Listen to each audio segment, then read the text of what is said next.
Sweden কিভাবে আর্থিকভাবে smart বাচ্চাদের গড়ে তোলে? সুইডেনে আর্থিক শিক্ষা শৈশবকাল থেকে শুরু হয়। স্কুলগুলি তাদের নিয়মিত পাঠ্যক্রমের অংশ হিসাবে বাচ্চাদের বাজেট, সঞ্চয়, এমনকি ঋণ পরিচালনার বিষয়ে শেখায়। যদি শিক্ষার্থীরা ক্লাসে ভালো পারফর্ম করে, প্রাইজ হিসেবে আর্থিক পুরস্কার পায়। বাড়িতে বাবা মা আর্থিক বিষয়ে খোলামেলা কথা বলে। তারা বাজেট, সঞ্চয়ের লক্ষ্য এবং দৈনন্দিন খরচ নিয়ে আলোচনা করে। সুইডিশরা অর্থ আলোচনাকে জীবনের পাঠে পরিণত করে।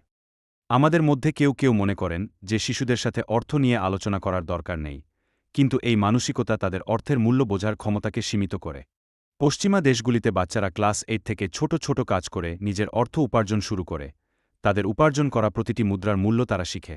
ফলস্বরূপ দেশটি আর্থিকভাবে স্মার্ট, স্বাধীন প্রাপ্তবয়স্কদের একটি প্রজন্ম পায়।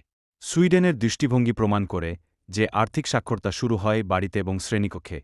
আসুন আমরা আমাদের বাচ্চাদের স্মার্ট এবং স্বাধীন হওয়ার জন্য প্রথম থেকেই তাদের সঠিক পথ দেখাই।